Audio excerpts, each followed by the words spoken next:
Lundi 17 juin, merci de suivre l'information sur RTI 1. Demain, le président Alassane Ouattara va s'adresser au Parlement réuni en congrès. Le chef de l'État se soumet à cet exercice démocratique pour la 4e fois après 2020, 2022 et 2023. La société civile, les politiques, les élus, l'Ivoirien en général, attendent impatiemment le contenu de cette intervention solennelle du chef de l'État. Vous pourrez la suivre en direct sur nos antennes. Conférence des Nations Unies sur le commerce et le développement en Suisse. Le ministre ivoirien du Commerce et de l'Industrie a eu une rencontre avec la secrétaire générale de l'institution. L'organisation onusienne apporte un soutien constant à l'État ivoirien via divers programmes. Le peuple baoulé a un nouveau roi, Nana Kwaku Dié II, 14e roi dans l'ordre de succession au trône. Il a été intronisé dans la pure tradition baoulée, dans l'intimité familiale, en présence des chefs coutumiers garants de la tradition. Et puis ce nouveau naufrage d'embarcation en Méditerranée au large des côtes italiennes. 11 personnes sont mortes et des dizaines portées disparues dans le naufrage de 2 embarcations de migrants, l'une venant de Turquie, l'autre d'Afrique du Nord, selon les gardes-côtes. Bonsoir à tous.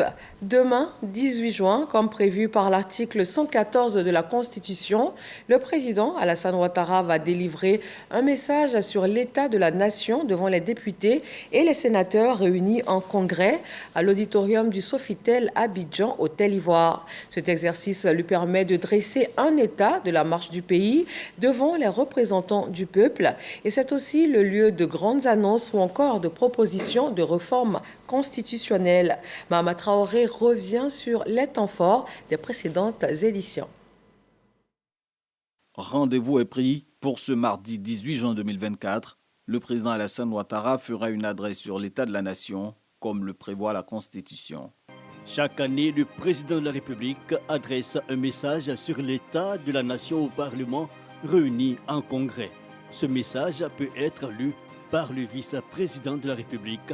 Le message du président de la République ne donne lieu à aucun débat. Cela fera 3 années de suite que le chef de l'État s'acquitte d'un devoir constitutionnel. Chaque rendez-vous pris avec les représentants de la nation est l'occasion pour le président de la République de se prononcer sur la marche du pays, de dresser un bilan d'étape de la Côte d'Ivoire solidaire, le programme de gouvernance qui lui a valu la majorité des suffrages des Ivoiriens en 2020. Une adresse sur l'état de la nation, c'est aussi le lieu de grandes annonces. Celle du 19 avril 2022 à Yamoussoukro avait été notamment marquée par la nomination du vice-président de la République, Tiemokome Ilekone. Cette réunion des 2 chambres du Parlement réunies en congrès débouche également sur des propositions de réforme constitutionnelle. Celle faite lors de l'édition du 25 avril 2023 avait entre autres entraîné la modification de l'article 94 stipulant le retour à 2 sessions pour les travaux parlementaires chaque année. Modifié aussi l'article 107 qui octroie désormais le droit d'amendement au président de la République au même titre que les parlementaires. La révision constitutionnelle survenue en juillet 2023 est aussi à l'origine de la suppression des articles 179, 180, 181 et 182 devenus caducs. Pour mémoire, les révisions constitutionnelles proposées au Congrès le 5 mars 2020 portaient sur le statut du vice-président de la République. Entre annonces choc, réforme constitutionnelle, bilan d'étape de l'action gouvernementale et les perspectives, les adresses du président de la République sur l'état de la nation devant le Parlement réuni en congrès gardent jusqu'ici un caractère décisif sur la marche du pays. L'exercice de ce mardi ne devrait pas y déroger. Et c'est donc une adresse solennelle très attendue par les Ivoiriens. Elle vous sera d'ailleurs retransmise en direct sur RTI 1 à partir de 10h. La société civile, les partis politiques, les élus étaient couronnés. Beaucoup parlent d'espoir et de perspectives d'avenir. Éric Goré. Cette adresse du président de la République sur l'état de la nation concentre l'attention de tout un pays et alimente des débats. Pour dire que le message du président de la République est très attendu. L'attente des Ivoiriens est grande parce que c'est le président de la République qui parle. Mais je veux tout simplement dire que le président va parler, il va s'adresser au peuple. Il y aura certainement des annonces Acteurs politiques, enseignants, ouvriers, étudiants, leaders de femmes, chefs de communauté, chefs traditionnels se soumettent à un exercice. Ils imaginent en ce moment ce que va dire le président de la République ce 18 juin. Qu'est-ce que je vais entendre de lui? C'est tout simple. Nous avons des perspectives extraordinaires pour la Côte d'Ivoire. Le gisement aurifère qui vient d'être découvert, le gisement baleine. Alors, autant de moyens que nous attendons pour, je dirais, mettre en œuvre des politiques encore plus hardies que celles que nous avons connues. Alors, c'est simple, il nous faut dans ce cas une stabilité et une continuité. Nous sommes à l'approche de 2025, qui est une année électorale. Donc, chacun a le droit d'analyser, de prédire même ce que le président pourrait dire. Nous pensons qu'il va passer en revue tous les sujets importants donc pour la société ivoirienne, notamment les sujets de sécurité. Si le prochain message du président de la République sur l'état de la nation intéresse tant les Ivoiriens, c'est parce qu'Alassane Ouattara a fait et continue de faire ses preuves dans le développement de la Côte d'Ivoire. Aujourd'hui, quand je vais à Korogo, j'y vais tranquillement et je reviens tranquillement. J'économise puisque la distance avec le bitume a été réduite. Donc du coup, le carburant, on économise. Ce président-là, on le veut éternellement au pouvoir parce qu'il avait beaucoup pour la Côte d'Ivoire.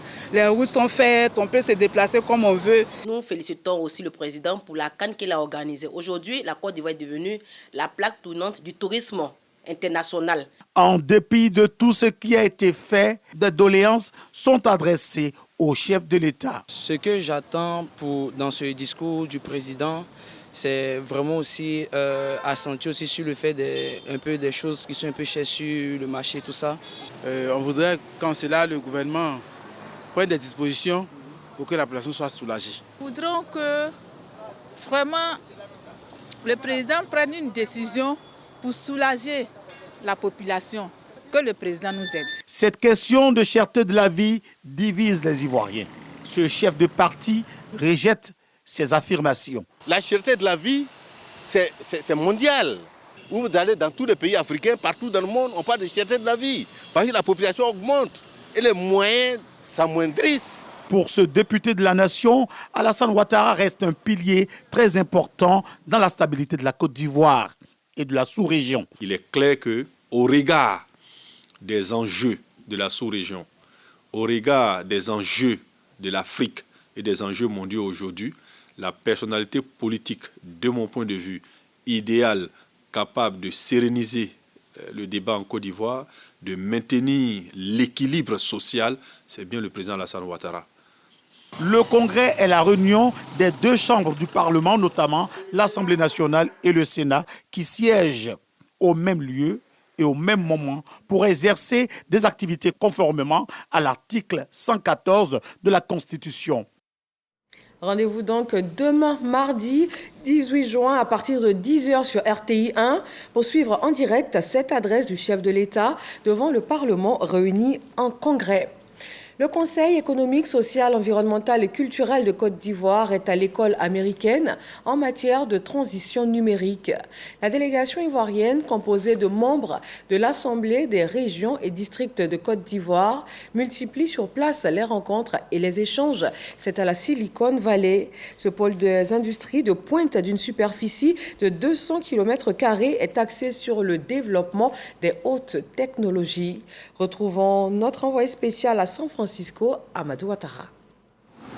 29 des célèbres universités des États-Unis d'Amérique sont à San Francisco. Cette ville de l'État de la Californie abrite la Silicon Valley. C'est l'élite de l'innovation technologique américaine reconnue mondialement. Au cœur de ce succès, les startups animées par une jeunesse motivée. StarX est un incubateur de Stanford. Nous aidons les startups, les fondateurs, les étudiants de Stanford à créer des startups. Et nous avons plus de 1000 startups qui ont déjà été à travers nos programmes. Il y a plus de 18 qui ont déjà été des unicorns, c'est-à-dire des startups qui ont une valeur de plus de $1 milliard. Donc nous sommes en train de voir les moyens de travailler aussi avec la Côte d'Ivoire pour que des startups ivoiriennes puissent aussi faire partie du programme.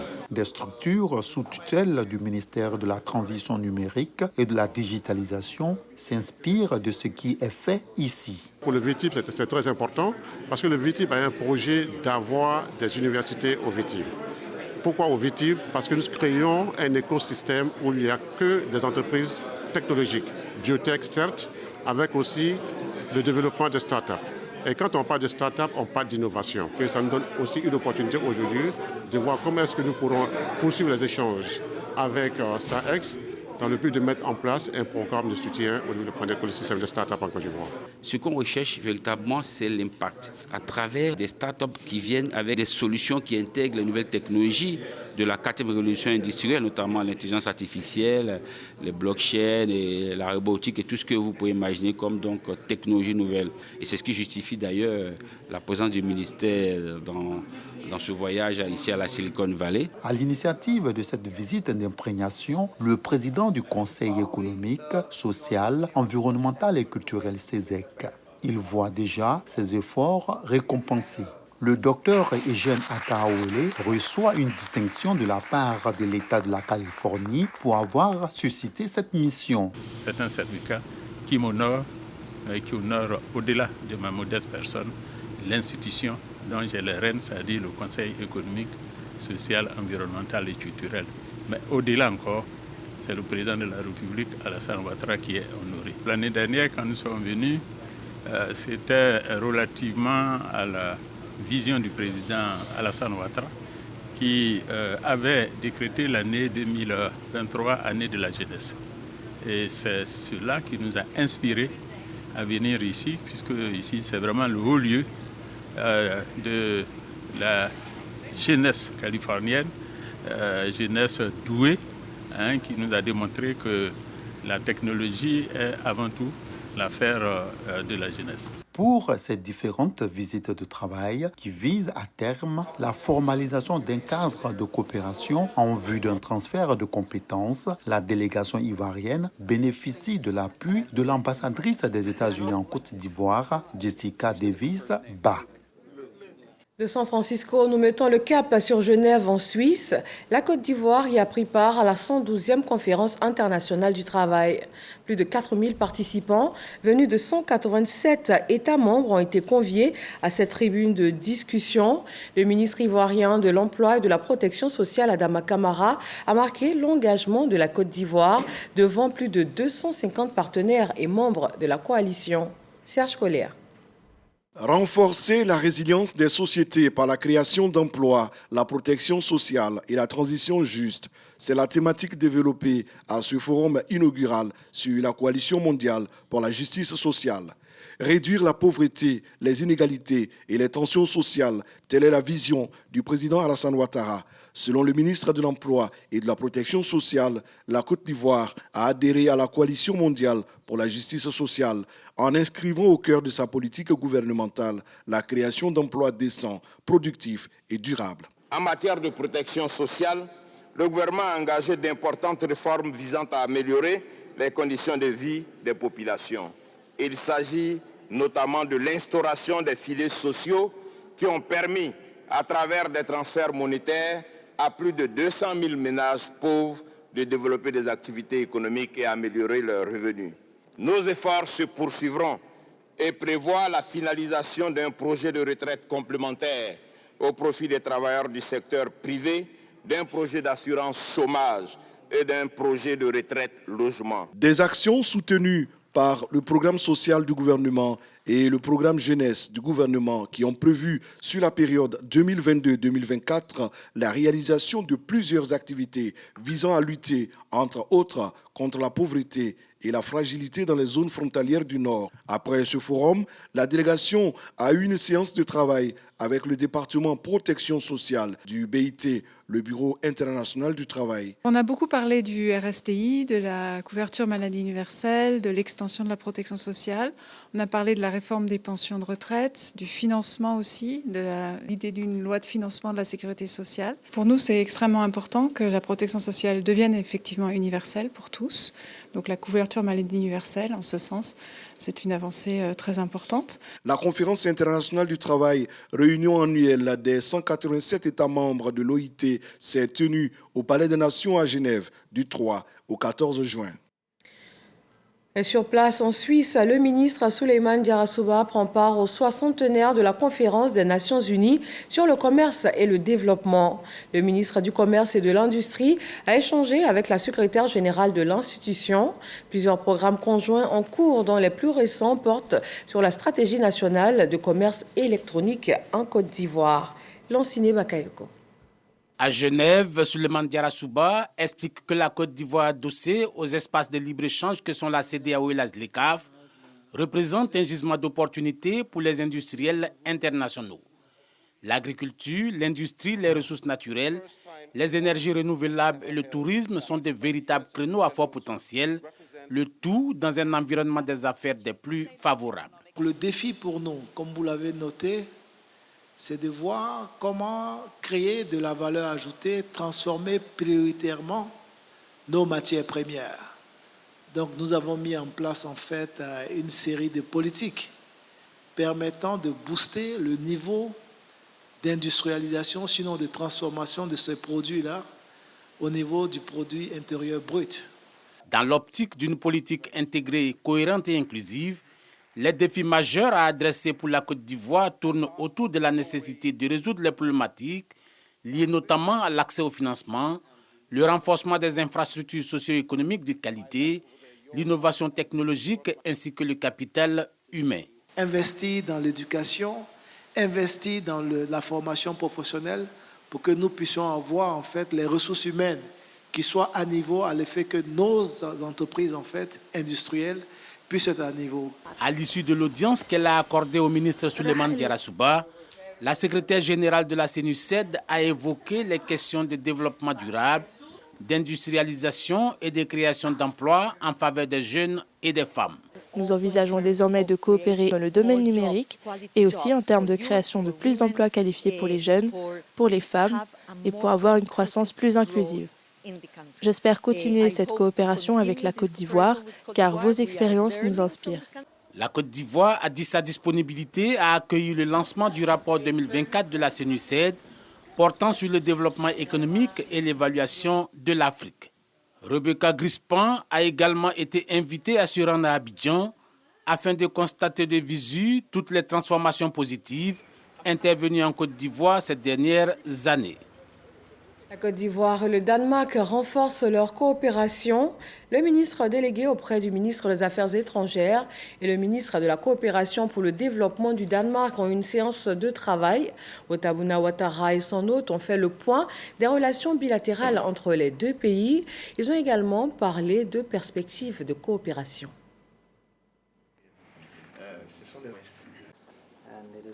Le Danemark et la Côte d'Ivoire ont une longue histoire d'amitié. Nous sommes ici à l'occasion de cette visite pour continuer à partager encore ces valeurs-là que nous avons, ces valeurs d'amitié et de respect, de considération des normes internationales. Nous croyons que, bien entendu, nous pouvons apporter un peu plus, étant donné que désormais le Danemark est élu au Conseil de sécurité des Nations Unies. La Côte d'Ivoire a déjà participé à cette instance à plusieurs reprises. Nous comptons donc sur l'expérience de la Côte d'Ivoire. Nous avons reçu de bons conseils et nous aimerons continuer, surtout à apporter la voix de l'Afrique qui n'est pas encore largement représentée aux instances des Nations Unies selon nous. Et nous pensons que nous devons encore continuer à coopérer dans ce sens. Dans le secteur agricole, la deuxième phase de la stratégie mondiale pour l'amélioration des statistiques agricoles et rurales est en cours d'évaluation à Abidjan. Cette conférence finale réunit 27 pays, les partenaires au développement et également les organisations régionales. Lanciné Bakayoko. La deuxième phase de ce programme mondial de renforcement des capacités techniques pour la production et la diffusion de statistiques dans le domaine agricole est axé sur le continent africain. Le processus a permis à 27 pays bénéficiaires de combler le déficit lié à la disponibilité de statistiques régulières et de qualité. L'ensemble des besoins exprimés par les pays n'a pu être couvert durant cette deuxième phase. Cette rencontre est l'occasion de lancer un plaidoyer pour la poursuite du programme en mettant l'accent sur les besoins non encore ou insuffisamment couverts. Toutes ces capacités techniques devraient générer des statistiques essentielles pour l'agriculture, en particulier pour la production de cultures vivrières directement impliquées dans l'atteinte de la sécurité alimentaire. Si au niveau de la Côte d'Ivoire, les progrès sont indéniables, à l'échelle de l'Afrique, les résultats restent mitigés. La Côte d'Ivoire, pour sa part, a bénéficié d'une batterie d'appui qui a permis d'améliorer de façon significative ses capacités techniques liées à la conception d'outils d'enquête agricole, au calcul d'indicateurs sur l'économie des exploitations agricoles, aux techniques de traitement de données et à la diffusion de statistiques agricoles. Cette stratégie internationale a été créée en 2009 en vue d'adresser les problématiques liées aux statistiques agricoles et durables. Elle vise notamment à apporter une assistance technique aux États afin d'améliorer leurs capacités de production statistique. L'investissement direct de la diaspora afro-descendante en Afrique, c'est le thème central de la deuxième édition du Forum REPAT. C'est un événement qui vient aider ces personnes installées depuis plusieurs années à l'étranger et qui choisissent de faire le chemin inverse et de retourner vivre et travailler sur le continent africain. Reportage. La diaspora africaine appelée au retour et à l'investissement sur le continent à la deuxième édition du Forum REPAT. Un rendez-vous initié pour inciter les Africains vivant en Occident, en Amérique ou en Asie à développer des projets dans leur pays d'origine. Face à cette diaspora, la ministre-gouverneure du district autonome des Lacs, Raymond Goudou Kofi, ressasse le message. La vision même du président de la République, qui a toujours demandé à tous ceux qui sont à l'extérieur, tous les Ivoiriens qui sont à l'extérieur, tous les Ivoiriens qui sont capables d'investir en Côte d'Ivoire, de rentrer et de venir continuer la valorisation de leur pays, au point de vue économique, au point de vue social, au point de vue culturel, au point de vue environnemental. Le président de la République a bien dit qu'on a besoin de tout le monde. Parrain de la deuxième édition du Forum REPAT, la voix du Premier ministre Robert Begré-Mambé est portée par le ministre des Transports, Amadou Koné. Changera sur l'Afrique. Nous en sommes persuadés. Les choses évoluent bien globalement sur le continent, particulièrement en Côte d'Ivoire. Madame la Présidente ici vous en dira plus. Tous les indicateurs sont verts. Je suis certain que comme vous l'avez fait sur d'autres continents, vous réussirez ici, en Côte d'Ivoire. Et dès que vous trouverez auprès de l'ensemble du gouvernement ivoirien le soutien qu'il faudra. Un panel a permis au CEPICI, le Centre pour la promotion des investissements en Côte d'Ivoire, de présenter les opportunités d'affaires qu'offre le pays. La rencontre qui a vu la participation de l'ambassadeur de France, pays qui accueille la plus forte diaspora ivoirienne, s'est achevée le lendemain par une visite à Toumoudi pour voir deux exemples concrets d'investissement, l'un dans le cajou et l'autre dans le levage. Et on parle de préservation de l'environnement. La lutte contre la désertification nous conduit à Bonn, en Allemagne. Le président de la COP15, Alain Richard Donvaï, prend part aux travaux. Il y est à l'invitation du ministre allemand de la coopération économique et du développement. L'événement coïncide avec le 30e anniversaire de la Convention des Nations Unies sur la lutte contre la désertification. Grace Kando et Kiniboa Jacob. Bonn, dans l'ouest de l'Allemagne, accueille plusieurs participants venus des 4 coins du monde dans le cadre de la Journée mondiale de lutte contre la désertification et la sécheresse, célébrée ce lundi 17 juin. Alain Richard Donvaï, président de la COP15, y est à l'invitation du ministre de la Coopération économique et du développement de la République fédérale d'Allemagne. À ses côtés, le chargé d'affaires de l'ambassade de Côte d'Ivoire en Allemagne.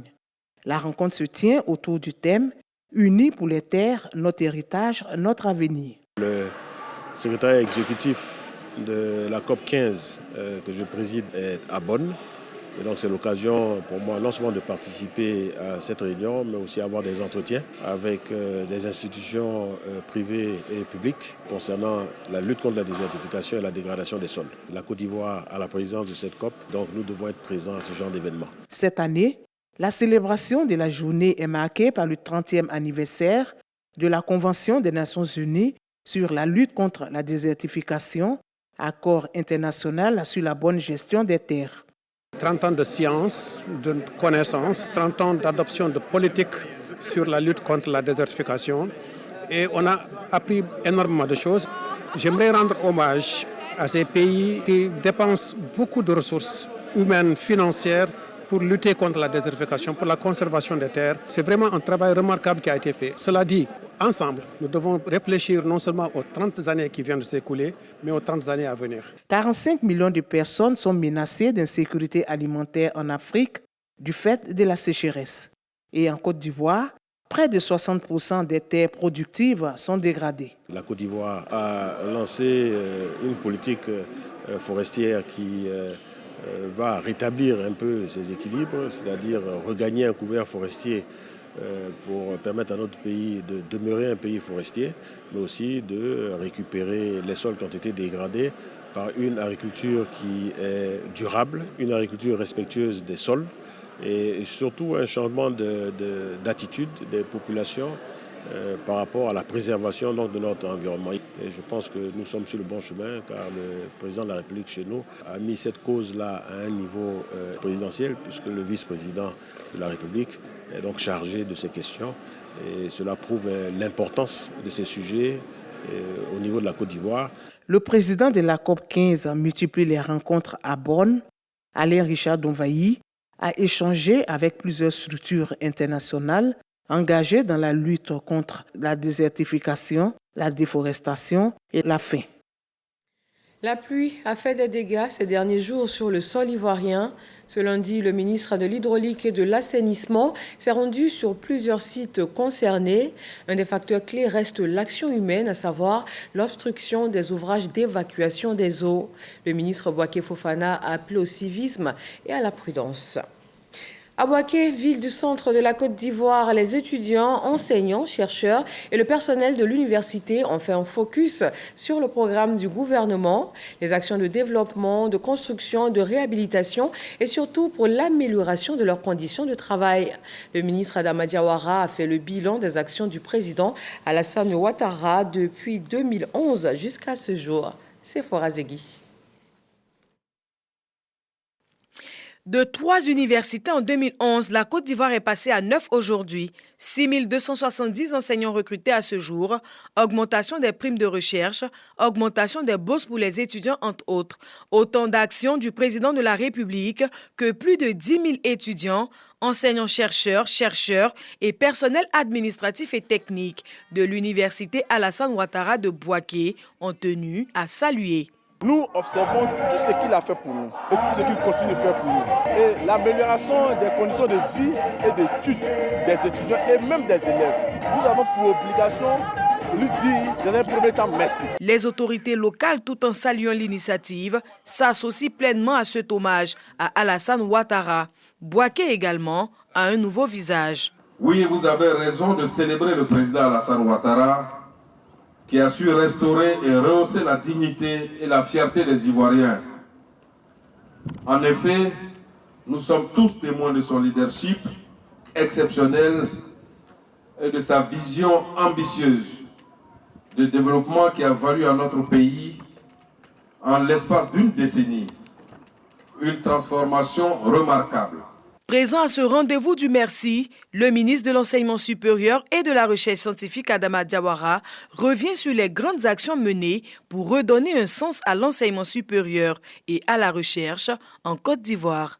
Depuis son accession au pouvoir en 2011, le président de la République, son Excellence M. Alassane Ouattara, a fait énormément pour l'ensemble du secteur d'éducation-formation et notamment pour le sous-secteur enseignement supérieur et recherche scientifique, à savoir la réhabilitation et le rééquipement de toutes les anciennes universités, l'extension des anciennes universités publiques et surtout la construction de nouvelles universités publiques.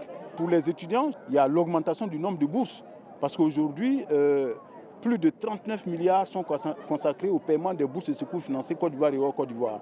Donc pour toutes ces raisons-là, entre autres, il est normal que le monde universitaire, dans toute sa composante, célèbre ce grand homme qu'est le président de la République.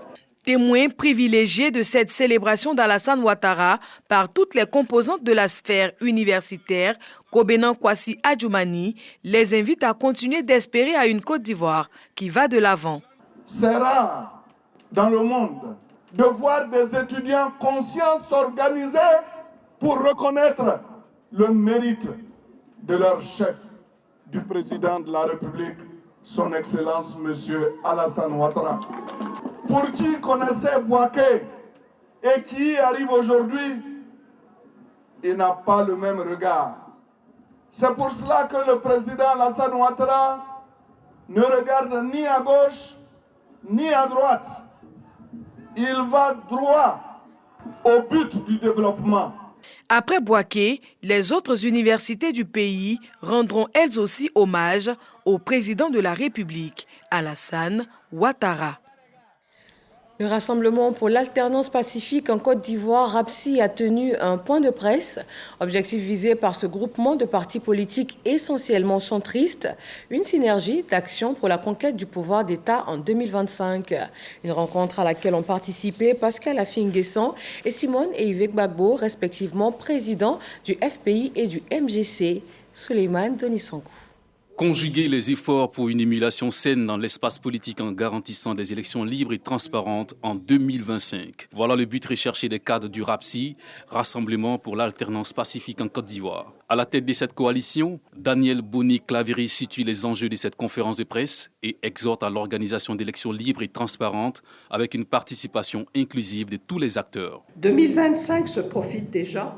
Les quelques avancées obtenues pourraient nous garantir une compétition électorale saine, équitable et juste. Pour prévenir les violences électorales, il faut d'abord chercher à instaurer un climat de confiance entre les parties prenantes. Il devient donc urgent de mettre en place des règles acceptées par tous qui garantiront l'intégrité de la compétition pour aboutir à l'élaboration d'un cadre juridique et institutionnel. Le RAPSI constitue un rassemblement de partis politiques centristes et d'organisations de la société civile. En plus d'une plateforme de la société civile, elle compte à ses jours 4 partis dont l'URD, le RPP, l'UDP et la RIVAS. Asakassou Nana Kwaku Dje II, le 14e roi dans l'ordre de succession au trône du royaume baoulé, a été intronisé. Cérémonie dans la pure tradition baoulé et dans l'intimité familiale en présence des chefs coutumiers, garants de la transition. Jean-Yves Zadi et Kader Sokodogo. Le 14e roi du grand peuple baoulé est connu. Il se nomme Nana Kwaku Dje II. L'information est rendue publique par un communiqué lu par le porte-parole de la cour royale assise à Sakassou, dans le Ouelebo, en présence du représentant de la Chambre des rois et chefs traditionnels, des chefs de tribus, de cantons et de villages, ainsi que les filles et fils du royaume baoulé. Désormais, le royaume baoulé est conduit par Nana Kwadio Maxime, qui a été intronisé ce lundi 17 juin 2024 de 24h07 à 12h00, 14e roi du royaume baoulé, avec pour nom de règne Sa Majesté Nana Kwaku Dje II. Avant son investiture populaire, Sa Majesté Nana Kwaku Dje II conduira une délégation de haut niveau du royaume baoulé pour faire ses civilités à son Excellence M. Alassane Ouattara, président de la République de Côte d'Ivoire. Cet acte d'intronisation connaît l'allégeance des chefs coutumiers. Il souhaite plein succès au nouveau roi qui conduit désormais le peuple baoulé. Tous les chefs, tous les enfants baoulés de Côte d'Ivoire doivent se reconnaître en ce chef. C'est-à-dire les chefs des villages, les chefs de tribus, les chefs de cantons. Et tous doivent se reconnaître au chef Nana Kwaku Dje II. Pour bien mener sa mission, il faut être d'abord humble et Dieu te relèvera. Le Fouet-Boigny l'a dit, la paix ce n'est pas un vain mot, mais c'est un comportement. dans nos comportements, dans nos ajustements, dans nos rires, dans nos pleurs, on doit sentir la paix. On a eu le roi Baoulé aujourd'hui, il faut qu'il y ait la paix sur la Côte d'Ivoire. Vive le roi Kwaku Dié II. Après sa sortie officielle devant son peuple, Nana Kwaku Dié II, en compagnie de certains de ses sujets, s'est rendu au domicile du préfet du département de Sakassou pour y faire ses civilités. Un moment mis à profit pour remettre à l'autorité administrative le procès-verbal de son intronisation, signé par les différents chefs traditionnels. Nana Kwaku Dié II succède ainsi à Sa Majesté Nana Akouaboni II. Dans l'actualité religieuse, la communauté musulmane a célébré hier l'Aïd el-Kébir ou la fête de la Tabaski. À Yamoussoukro, la capitale politique ivoirienne, les sermons ont principalement tourné sur la cohésion, le partage et la foi. Kader Sogodogo. Grande mosquée de Yamoussoukro, jour de l'Aïd el-Kébir. À l'instar de toute la Côte d'Ivoire, les fidèles musulmans de la capitale politique exécutent les différentes étapes de la célébration. La prière, avec les 2 rakats consacrés, dirigés par El Hadj Saïd Silla, le grand imam. Son sermon sera celui d'une vie exemplaire où la foi fait bon ménage avec le partage, la solidarité et le vivre ensemble. Présent pour la prière, le ministre Souleymane Diarra Souba, cadre de Yamoussoukro, abonde dans le même sens. Remercier le Seigneur pour avoir maintenu la Côte d'Ivoire en paix, pour avoir maintenu notre pays dans la concorde. Et je voudrais à cet effet présenter tous mes vœux de santé, de longévité et de prospérité au premier des Ivoiriens, au président Alassane Ouattara. À Yamoussoukro, comme partout ailleurs, la prière rime bien avec le repas familial qu'il faudra également partager avec les proches. C'est une recommandation du Saint-Coran. Dans l'actualité internationale, ces nouveaux naufrages d'embarcations en Méditerranée au large des côtes italiennes. 11 personnes sont mortes et des dizaines portées disparues dans le naufrage de 2 embarcations de migrants, l'une venant de Turquie, l'autre d'Afrique du Nord, selon les gardes-côtes. L'ONG allemande Rescip a rapporté avoir secouru 51 personnes dans une embarcation où se trouvaient également les corps de 10 autres migrants. Les gardes-côtes italiens annoncent de leur côté avoir secouru 12 personnes sur un voilier à la dérive avec un décès au cours des opérations et une 50aine de passagers portés disparus. En Israël, le Premier ministre Benjamin Netanyahou a dissous le cabinet de guerre ce lundi 17 juin, une décision qui découle du départ de l'ancien ministre centriste Benny Gantz il y a une semaine. La cellule avait été formée au début de l'offensive israélienne, juste après l'attaque du Hamas le 7 octobre dernier. Et Benny Gantz, le principal opposant de Benjamin Netanyahou, avait alors rejoint l'équipe de décision formée de 6 membres. Et rappelons pour terminer que demain, le chef de l'État va s'adresser au Parlement réuni en congrès. Ce sera à l'auditorium du Sofitel, Hôtel Ivoire d'Abidjan. Et vous pourrez retrouver cette cérémonie solennelle en direct sur RTI 1 à partir de 10h. Merci de nous avoir suivis. Rendez-vous à 23h pour un nouveau journal avec Afisiata Dosso Karamoko. Moi, je vous dis à demain. Bonsoir.